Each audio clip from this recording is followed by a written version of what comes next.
Hi అండి, భువిలో దివి మీ ఉషా వ్లాగ్స్కి స్వాగతం.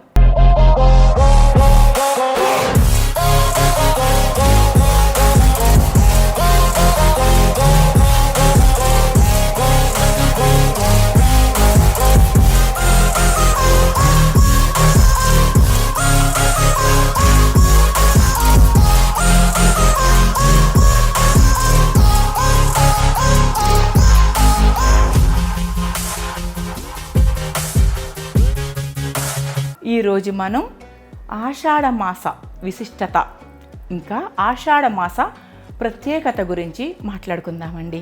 మరి ఆషాఢమాసం విశిష్టతలు ప్రత్యేకతలు మాట్లాడుకునే ముందు నేను నా డ్రెస్సింగ్ గురించి, నా డ్రెస్సింగ్ విశిష్టత ప్రత్యేకత కూడా మీకు తెలియచెప్పాలి కదా, లేకపోతే ఊరుకోరు కదా అండి. ఈ శారీ నేను అశ్లేష ద వీవర్స్ బ్రాండ్లో తీసుకున్నానండి. మీరు అనుకోవచ్చు, ఇంకా అశ్లేష తప్పితే మీరు ఏ శారీ కట్టరా అని. వీవర్స్ మా ఇంట్లోనే పెట్టుకున్నారండి. మా ఇల్లు వారికి ఫ్రీగా ఇచ్చాను. వారు హైదరాబాద్లో రెంట్స్ మేము బేర్ చేయలేము, అమ్మ మీ ఇంట్లో పెట్టుకోవచ్చు అంటే ఫ్రీగా ఇచ్చి వారి కోసం వ్లాగ్స్ కూడా నేను ఫ్రీగా చేసి పెడుతున్నానండి. నాకు తోచిన సహాయం నేను చేస్తున్నాను. ఇక మీరు ఇప్పుడు చూస్తున్నారు కదా అండి, ఈ శారీ ఇప్పుడు లేవండి, వారి దగ్గర అయిపోయాయి. చాలా ఫాస్ట్గా మూవ్ అయిపోతున్నాయి, ఎందుకంటే వీవర్స్ కదా, బాటమ్ రేట్స్కే ఇచ్చేస్తున్నారు కదా కంచిపట్టు చీరలు ఏవైనా. కానీ ఇది లక్ష బూటీ శారీ అంటారు. ఇవి అసలు ఎప్పుడో స్టార్టింగ్లోనే అయిపోయాయి. ఈ మెరూన్ కలర్, మా అమ్మకి మెరూన్ కలర్ చాలా ఇష్టం. మా అమ్మ స్వర్గస్థులు అయ్యారు కదా అండి, అమ్మ దగ్గర పెట్టాను ఈ చీర. నేను అమ్మకి ఈ చీర ఇష్టమని అశ్లేష వీవర్స్లో నేను ఈ చీర చూడగానే అమ్మకి పెట్టి అమ్మ ప్రసాదంగా నేను కట్టుకున్నాను. ఈ శారీలో గోల్డ్ అండ్ మెరూన్ ఉంది కదా అండి, అందుకే నా దగ్గర ఉన్న బ్యాంగిల్ కలెక్షన్లో గోల్డ్ అండ్ మెరూన్ బ్యాంగిల్స్తో నేను పేరప్ చేశాను. మెటల్ బ్యాంగిల్స్ అండి ఇవి.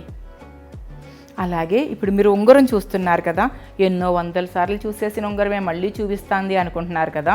అవునండి, నాకు ఈ పింక్ కుందన్స్తో ఉన్న బంగారుపు రింగు, ఈ మెరూన్లకి పింక్కి దీన్నే నేను పేరప్ చేసేస్తూ ఉంటాను. ఇహ నేను మెడలో పెట్టుకున్నాను కదా, ఇది నా పెళ్ళైనప్పుడు కొనుక్కున్నదండి. ఇది ఈ నెక్ పీస్ వయసు 29 సంవత్సరాలు. ఇప్పటి వరకు మన వ్లాగ్స్లో ఎప్పుడు ఇది పెట్టుకోలేదండి నేను. ఇప్పుడు నాకు పెట్టుకోవాలనిపించింది, ఎందుకంటే అమ్మ ప్రసాదంగా అమ్మ దగ్గర పెట్టిన చీర కట్టుకుంటున్నాను కదా, అమ్మ కొని పెట్టిన నగ, నా పెళ్ళప్పుడు అమ్మ కొని పెట్టిన నగ పెట్టుకోవాలనిపించింది, అందుకని చెప్పి ఇట్లా పెట్టుకున్నానండి. అట్లాగే ఈ బుట్టలు చూసారా, ఇవి కలసం మోడల్లో ఉన్నాయి చూసారా, డిఫరెంట్గా ఉన్నాయని చూడగానే తీసుకున్నాను. బంగారు బుట్టలండి ఇవి. రండి ఇక మనం ఆషాఢ మాస విశిష్టత ప్రత్యేకతలు అన్నీ మాట్లాడేసుకుందాం. మీరు కామెంట్స్లో పెడతారేమో అన్నీ అశ్లేషాలోనే తీసుకుంటారా మీరు అని. మరి నేను మీకు ఎప్పుడు చెప్తున్నాను కదండి, మన భారతీయ కళా సంపదని నేను సాయశక్తులా ఎంకరేజ్ చేస్తాను. ఇత్తడి కానీ, అల్లికలు కానీ, బుట్టలు కానీ, ఇవన్నీ కూడా నేను చాలా వరకు కలెక్ట్ చేసి వారిని ఎంకరేజ్ చేస్తూ ఉంటాను కదా. సో ఇల్లు ఇచ్చి మరీ వీవర్స్ని ఎంకరేజ్ చేసే నేనే వారిని కొనకుండా ఉంటే కష్టం కదా అండి. నేను చీరలు కొని నేను కూడా ఎంకరేజ్ చేయాలి కదా. ఆషాఢ మాసం అని ఈ మాసానికి పేరు ఎలా వచ్చింది? చంద్ర భగవానుడు ఏ నక్షత్రానికి సమీపంలో ఉంటే ఆ నెలంతా కూడా, అంటే పౌర్ణమికి, ప్రతి నెల పౌర్ణమి ఉంటుంది కదా అండి మనకి. ప్రతి నెలలోనూ కూడా పౌర్ణమికి ఏ నక్షత్రానికి సమీపంగా ఉంటే ఆ నక్షత్రం పేరే ఆ మాసం అంతా, అంటే ఆ నెలంతా ఉంటుంది. ఇప్పుడు మనం చైత్రమాసం తీసుకుందాం.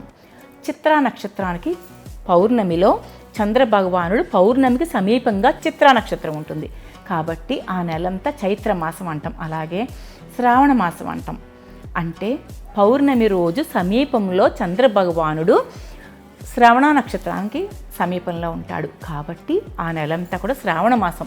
కార్తీక మాసం పౌర్ణమికి చంద్ర భగవానుడు కృత్తికా నక్షత్రానికి సమీపంలో ఉంటాడు కాబట్టి ఆ నెలంతా కూడా కార్తీక మాసం. అలానే ఆషాఢ మాసం అనే పేరు ఎందుకు వస్తుంది అంటే, ఆషాఢ మాసంలో పౌర్ణమికి చంద్ర భగవానుడు ఉత్తరాషాఢ, పూర్వాషాఢ నక్షత్రాలకు సమీపంలో ఉంటాడు.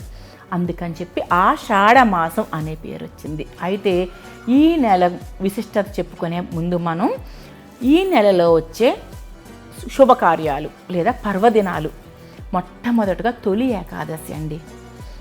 వచ్చే 12 ఏకాదశుల్లోనే కూడా ప్రథమమైన ఏకాదశి విష్ణు భగవాను ఆ రోజు మనం ఎంతో విశేషంగా ఆరాధిస్తాం.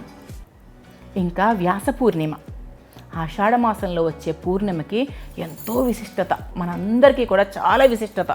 ఆ పౌర్ణమి వ్యాస పౌర్ణమి. ఇంకా బోనాలు మన తెలుగు రాష్ట్రంలో, అంటే ఉభయ తెలుగు రాష్ట్రాల్లోనూ కూడా తెలంగాణ రాష్ట్రంలో బోనాలు మనకి చాలా విశేషంగా ఆ నెలంతా కూడా జరుగుతూనే ఉంటాయి. అసలు కోలాహలంగా దేదీప్యమానంగా ప్రజలు, వీధులు, అమ్మవార్ల ఆలయాలు, ఎక్కువగా అమ్మవార్లకి పూజలు జరిగేది ఆషాఢమాసం. ఇంకా మనకి చాతుర్మాస దీక్ష కూడా ఆషాఢమాసంలోనే ప్రారంభిస్తాం. అయితే అన్నిటికంటే ఇవన్నీ ఒక ఎత్తు, ఒకవైపు అయితే బాగా ఫేమస్, బాగా ప్రాచుర్యం దేనికి? ఆషాఢ మాసంలో కొత్త దంపతులు కలవకూడదు, అత్త కోడళ్ళు ఒకే గడప దాటకూడదు, అత్త అల్లుళ్ళు ఒకే గడప దాటకూడదు. ఇది ఎందుకు వచ్చిందండి? 2 ప్రధాన కారణాలు. ఒకటి, ఆషాఢ మాసంలో కొత్త జంట కలవటం వల్ల గర్భం దాల్చితే మండు వేసవిలో మే నెలలో పిల్లలు పుడతారు. అంటే ఇవన్నీ కూడా 100 ఏళ్ల నాడే కదా రచించబడ్డాయి. అప్పట్లో ఏసీలు లేవు, కూలర్లు లేవు. మండు వేసవిలో ప్రసవించినప్పుడు ఆ పుట్టిన పసికందు ఆ వేడికి తట్టుకోగలదా? అప్పుడున్న ఇళ్లల్లో అసలు కరెంటు కూడా లేని రోజుల్లో ఇవన్నీ పెట్టబడ్డాయి. మరి కరెంట్ లేని రోజుల్లో గాలి కష్టం కదా, ఎంతసేపు అని విసురుతారు విసినకర్రతో. అందుకని చెప్పి ఆరోగ్యరీత్యా పసికందులు ఆ రోహిణీ కార్తె సమయంలోనే వస్తుంది, మే నెల. అసలు మే అంటేనే మండిపోతుంది ఎండలు. ఆ నెలలో శిశువులు జన్మిస్తే ఆ శిశువు ఆ వేడిని తట్టుకోలేదు కాబట్టి ఒక ప్రధాన కారణం ఆషాఢంలో కలవకూడదు అని చెప్పడం. అయితే అత్త అల్లుడు ఎందుకు కలవకూడదు? అల్లుడును అత్త ఎందుకు ఒకే గడప దాటకూడదు? అత్త కోడలు ఒకే గడప ఎందుకు దాటకూడదు అని మీరు అనుకోవచ్చు. ప్రతిదీ కూడా మానవుడికి ప్రతిదీ కూడా భయం అనేది ఒక నియమం పెట్టకపోతే ఆ నియమాన్ని ఉల్లంఘించేస్తారు. న్యాచురల్. మనం కొంచెం మాట వినం కదా తొందరగా, ఎంటర్టైన్మెంట్ని ఇష్టపడతాం బాగా, ఏం కాదులే అనుకుంటాం. అట్లా అనుకోకూడదు. కాబట్టి ఒక భయం అనేది పెడితే ఏదో చెడు జరిగిపోతుందేమో, అమ్మో ఎవ్వరం కూడా చెడు అనేది అసలు దగ్గరికి కూడా రానివ్వం కదా. రెండో బలమైన కారణం, వర్షాకాలం మొదలవుతుంది అంతే కదా. గ్రీష్మ ఋతువు అయిపోయి మనకి చక్కగా వర్షాకాలం మొదలవుతుంది. ఈ వర్షాకాలంలో పంటలకి విత్తనాలు వేసే టైము. అంటే వ్యవసాయం పనులు ఆ రోజుల్లో ఓన్లీ వ్యవసాయం మీద మాత్రమే బ్రతికేవారు మానవులు. వేరే ఆధారం లేదు, వేరే అసలు ఇన్కమ్ అనే సోర్స్ లేదు, వ్యవసాయం మీద మాత్రమే బ్రతికేవారు. అటువంటి వ్యవసాయానికి బీజం అంటే విత్తనం నాటేది ఈ కాలంలోనే. వర్షాకాలం మొదలవుతుంది కదా ఆషాఢ మాసంతో మనకి. ఈ టైంలో ఈ కొత్త దంపతుల్ని ఇలా వదిలేస్తే ఈ అబ్బాయి ఏమో చక్కగా వ్యవసాయం పనులు నిర్లక్ష్యం చేసి, కొత్త దంపతులు కదండి, అందులో ఆ రోజుల్లోనే చిన్న చిన్న పిల్లలకే పెళ్ళిళ్ళు చేసేవారు. ఏ రోజుల్లో అయినా కొత్త దంపతుల మధ్య అట్రాక్షన్ ఎక్కువగా ఉంటుంది, అది మనందరికీ తెలిసినదే, మనందరం ఫీల్ అయిందే కూడా. ఆకర్షణ ఎక్కువగా ఉంటుంది కదా. అందుకని చెప్పి ఈ మగపిల్లాడేమో తండ్రితో పాటుగా పొలం వెళ్ళడు. అప్పట్లో ఉద్యోగాలు, జాబులు ఇప్పట్లాగా మొత్తం సెటిల్ అయినాకే పెళ్లి చేసుకోవడం అవేమీ లేవు. ఒక వయసు రాగానే, ఒక చిన్న వయసు రాగానే పెళ్లి చేసేసేవారు. అమ్మాయికి ఏంటి, అబ్బాయికి ఏంటి. ఆ వయసులో ఈ అబ్బాయికి అమ్మాయి భార్య వైపే మనసు బాగా లాగటం, ఆకర్షణ. ఇటు తండ్రి పొలం వెళ్తుంటే వెళ్ళకపోవడం. ఈ ఆడపిల్ల కూడా అత్తగారికి చేదోడు వాదోడుగా, అప్పుడు ఎవరి పనులు వాళ్ళే చేసుకునేవారు కదా, చేదోడు వాదోడుగా లేకుండా కొత్తగా పెళ్ళయిన తర్వాత భర్త చుట్టూనే తిరగడం. ఈ ఆకర్షణ వల్ల పొలం పనులు ఆగిపోవడం వల్ల వ్యవసాయం చేతికి సరిగ్గా అందదు. అప్పుడు పనిముట్లు ఇన్ని లేవు కదా, ఫెసిలిటీస్ ఇవన్నీ అసలు ఏమి, ఒక వాహనాలు కానీ ఏమీ లేవు.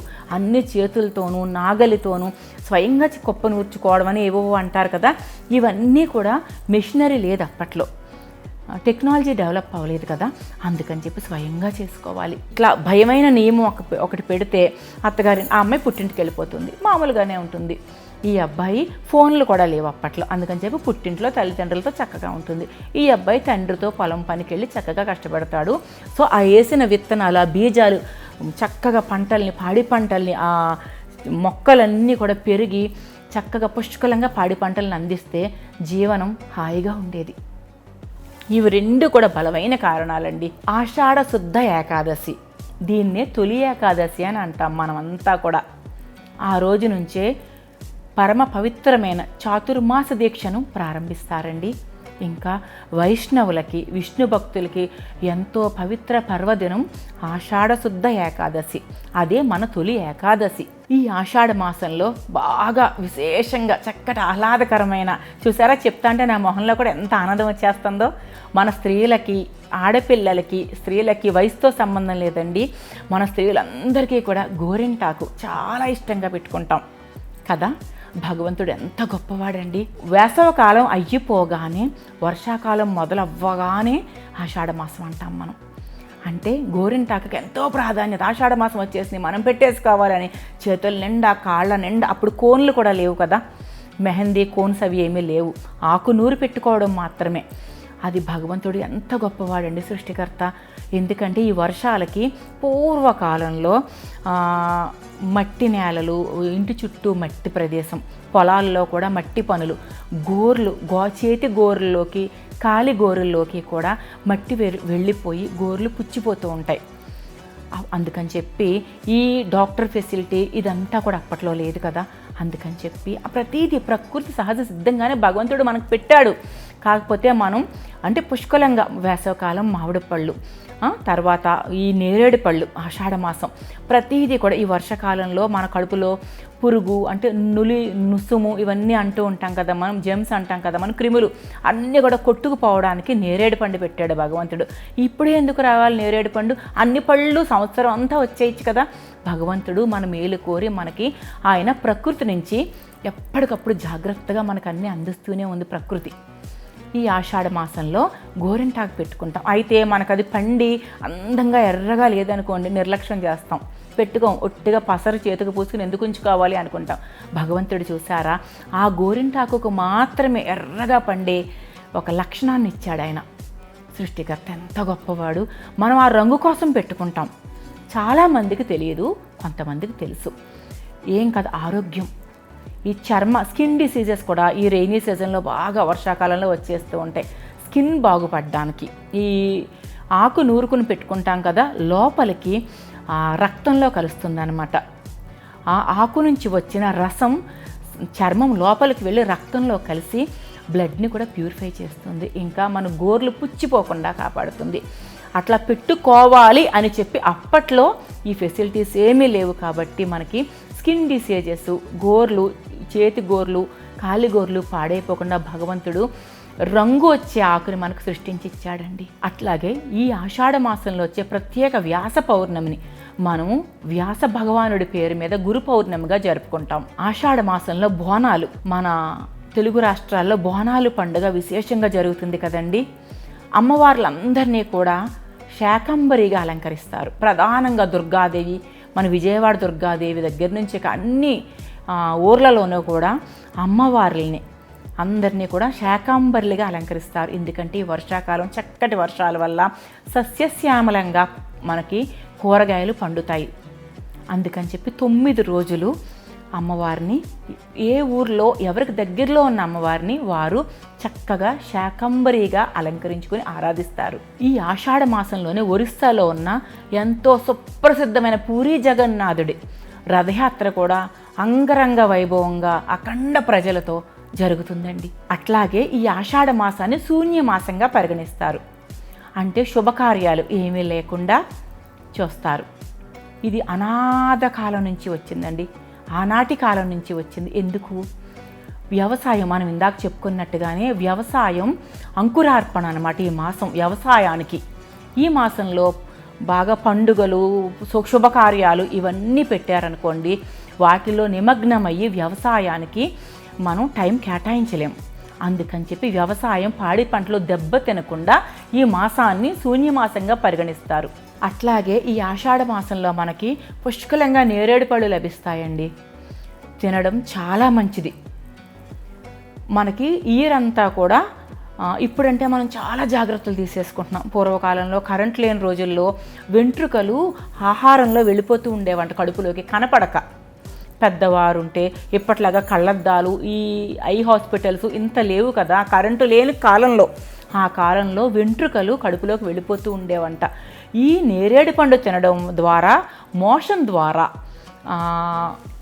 మన కాలకృత్యాలు మోషన్ ద్వారా వెంట్రుకలన్నీ వెళ్ళిపోతాయి.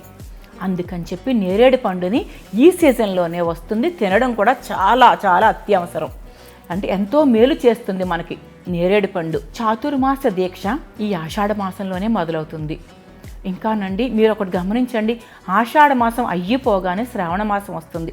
తర్వాత భాద్రపద మాసం. శ్రావణ మాసం అంతా మహాలక్ష్మీదేవి, వరలక్ష్మీదేవి ఆరాధన. భాద్రపద మాసం వినాయక చవితి, శ్రీకృష్ణ పరమాత్ముడు. ఇంకా ఇక్కడి నుంచి ఆషాఢ మాసం అయిపోవటమే వరలక్ష్మి వ్రతం, మన కృష్ణాష్టమి, ఇహ భాద్రపద మాసం వినాయక చవితి, దసరా నవరాత్రులు, కార్తీక మాసం, రకరకాలు, ఇంకా ఒకటి కాదు, సుబ్రహ్మణ్య షష్ఠి అని, తొలి ఏకాదశి, సంక్రాంతి, ఇహ శివరాత్రి, ఒకటి కాదండి, రెండు కాదు, ఉగాది, వరుసగా వచ్చేస్తాయి. ఒక్క ఆషాఢ మాసం మాత్రమే ప్రత్యేకంగా శుభ కార్యాలు చెయ్యకూడదు అని ప్రత్యేక పర్వదినాలంటూ మనకు పెట్టండి. ఎందుకంటే ఇదేనండి మనకి జీవనాధారమైన వ్యవసాయానికి అంకురార్పణ జరిగేది ఆషాఢమాసం మాత్రమే.